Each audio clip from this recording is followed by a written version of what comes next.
Državni mediji, političari i državni intelektualci stalno nam serviraju priče o junačkom antifašizmu Josipa Broza. No, već više od 80 godina skrivaju nam istinu o projektu Pastor, koji je Hrvatsku mogao izvući iz ralja komunizma. Da bi otkrili ovu tajnu, moramo pogledati iza kulisa obavještajnih, diplomatskih i političkih igara, koje su u Drugom svjetskom ratu oblikovale sudbinu hrvatskog naroda. Iza tih kulisa krije se britanski premijer Winston Churchill, američki predsjednik Franklin D. Roosevelt i sovjetski diktator Josip Stalin. U Drugom svjetskom ratu ove su sile pokušavale pronaći domaće političare koji bi im mogli poslužiti u ostvarenju ratnih i poslijeratnih planova. Tako su Amerikanci podržavali pravog Hrvata i katolika, osobu koja bi bila sposobna okupiti narod, preraspodijeliti vojne lojalnosti, a možda čak donijeti i političku ravnotežu u budućoj državi. U središtu takve američke strategije bio je bivši hrvatski ban Ivan Šubašić, kodnog imena Pastor. U njega su Amerikanci polagali velike nade i bili su ga spremni podržati milijunima dolara.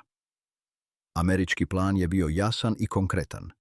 Šubašić je trebao stotine tisuća vojnika nezavisne države Hrvatske privući na savezničku stranu i uvjeriti milijune Hrvata da se priklone novoj demokratskoj Jugoslaviji. Nama je danas zanimljivo što su Amerikanci računali na prirodnu veliku Hrvatsku državu koja bi obuhvaćala i Bosnu i Hercegovinu. Takva je država trebala biti temeljni građevni blok demokratske Jugoslavije. No, vrlo ozbiljni američki plan, koji je odobrio predsjednik Roosevelt, nije uspio. Pobjedu je odnijela vizija Winstona Churchilla o pragmatičnom savezništvu sa komunistom Josipom Brozom. Churchill je, naime, znao više no što je itko iz američkog vrha mogao naslutiti. Koristeći britanske obavještajne podatke iz prislušnog sustava Ultra, Churchill je imao povjerljiva izvješća s Balkana i vrlo brzo prepoznao tko stvara probleme njemačkoj vojsci u regiji. Dok su četnici Dragoljuba Mihajlovića često više taktizirali nego djelovali, partizani pod vodstvom Josipa Broza Tita su ratovali. Zato je Churchill 1943. u stranu gurnuo četnike i za saveznike odabrao partizane. Unatoč razmišljanjima kako je Churchill možda bio zaveden pogrešnim izvješćima nekih britanskih obavještajaca, povijesna istraživanja ukazuju na jasnu političku odluku. Churchill je računao na Tita zbog neposredne vojne koristi, ali i zbog mogućnosti dugoročne stabilnosti u regiji koju su partizani, makar i pod komunističkom zastavom, potencijalno mogli jamčiti. Američki plan Pastor je bio ozbiljni pokušaj usmjeravanja Jugoslavije prema demokratskim vrijednostima Zapada. Izbor Šubašića nije bio slučajan. On je bio hrvatski političar s impresivnom reputacijom, čovjek od povjerenja u očima mnogih Hrvata, a kritički nastrojen prema velikosrpskim tendencijama izbjegličke kraljevske vlade. Američki eksperti su cijenili njegovo hrvatstvo, ali i njegov katolički identitet, smatrajući da bi upravo takav čovjek mogao ujediniti Hrvate i sačuvati Hrvatsku. No, američki plan je propao zbog realpolitičke pogodbe Britanaca i Sovjeta. Churchill je Titu i partizanima slao milijune dolara vrijednu vojnu pomoć. Bio je svjestan da je pokret pod Titovim vodstvom bio pod snažnom Staljinovom zaštitom. Istovremeno Churchill nije želio prodor sovjetske vojske do Jadrana.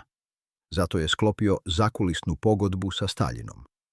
U listopadu 1944.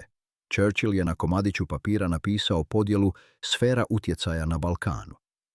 Pritom je Churchill postigao ono što mu je bilo najvažnije. Spriječio je mogućnost stvaranja sovjetske vojne baze na Jadranskom moru. Ipak, cijena tog dogovora, gledana iz današnje hrvatske perspektive, bila je izuzetno visoka. Za tisuće Hrvata kraj Drugog svjetskog rata i Titova pobjeda donijeli su valove represije, osvete i čistki koje su provodili partizani. O tome svjedoče brojni povijesni podaci i sjećanja preživjelih. Prekinuti životi, prognanstva i masovne grobnice ostali su golema krvava mrlja komunističke Jugoslavije. Povjesničari ni danas ne zanemaruju činjenicu da je jugoslavenski komunizam, u svojim ranim godinama bio krvav i nemilosrdan prema svakome koga je smatrao neprijateljem države. Hrvatski narod se u Drugom svjetskom ratu našao na vjetrometini interesa velikih sila. Postao je žrtva šahovske partije u kojoj su figure pomicali Britanci, Amerikanci i Sovjeti. Nade da bi hrvatski državnik Pastor uz pomoć Amerikanaca mogao ujediniti hrvatski narod i zaštititi hrvatsku državnost je propala. Umjesto demokracije uslijedila je diktatura, zatvori, logori i progon nevinih. Treba nam suverenizam, a ne komunizam.